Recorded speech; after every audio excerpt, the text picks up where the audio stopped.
A special thank you to each of our subscribers who make this channel possible. Here's today's story. In a groundbreaking move towards reconciliation, Victoria's legislative treaty has officially become law with the endorsement of State Governor Margaret Gardner. This pivotal milestone extends the treaty's reach across the entire state while allowing local Indigenous groups the opportunity to negotiate their own agreements.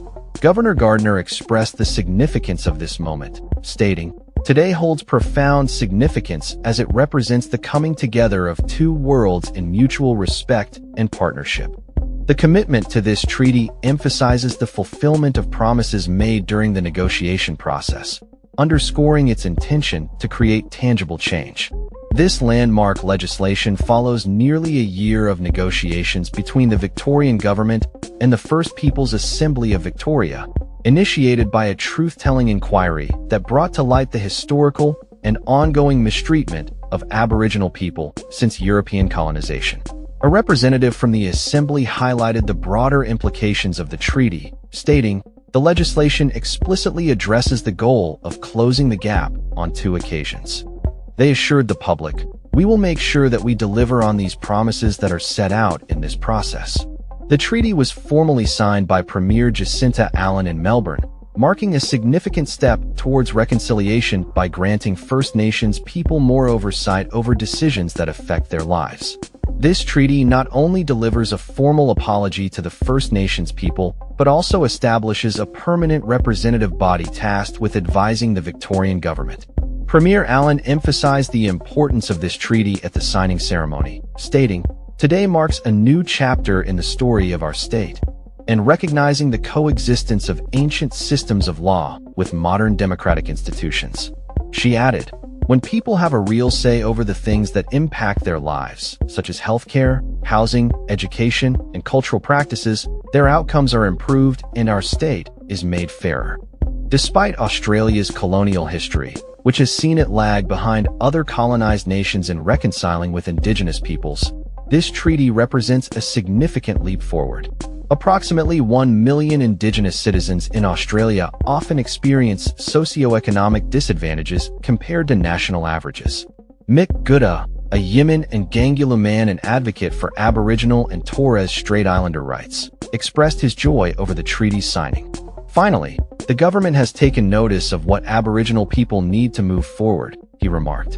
"The world hasn't changed that much, and all it means is that Aboriginal people have been recognized in Victoria, and that's a lesson for the rest of Australia." The journey towards this treaty began in 2016, and the treaty bill was passed by the state parliament last month. It requires a formal apology from the government to Indigenous people for historical injustices and creates the First Peoples Assembly to provide crucial advice on laws and policies. This treaty, which comes more than 220 years after the state was colonized, aims to create a more equitable future for all. Jill Gallagher, a Gunditjmara woman and former commissioner of the Victorian Treaty Advancement Commission, described the treaty as a representation of the story of the Aboriginal people's resistance. She expressed her happiness, stating, "I feel very happy. I'm just over the moon. Today marks a turning point in our nation's history, a moment where old wounds can begin to heal and new relationships can be built on truth, justice, and mutual respect."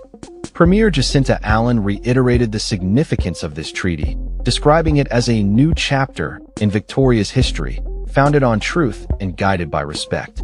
"It is a partnership to build a stronger, fairer, more equal Victoria for everyone," she said.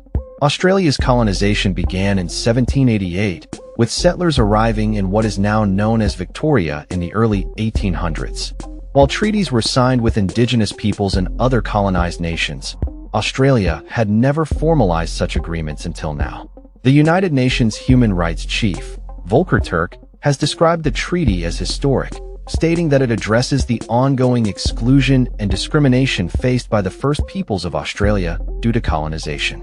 He noted that the treaty has the potential to be transformative, ensuring that Indigenous peoples have a direct voice in shaping laws and policies that affect their lives. The treaty process has included the Yuruk Justice Commission, a formal truth-telling body that concluded in June this year. This commission heard testimonies from Indigenous individuals impacted by colonization, including members of the stolen generations, who were forcibly removed from their families and communities. The treaty signing is a crucial step in addressing historical injustices and fostering a more inclusive future for Indigenous peoples in Victoria and beyond.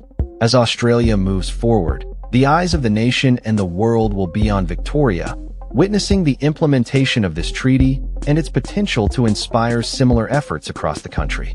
The journey towards reconciliation is long, but with this treaty, Victoria is setting a precedent that could pave the way for a brighter future for Indigenous Australians. That's all for this story. We upload videos every day covering many different subjects, so hit that subscribe button to stay informed. Thanks for watching.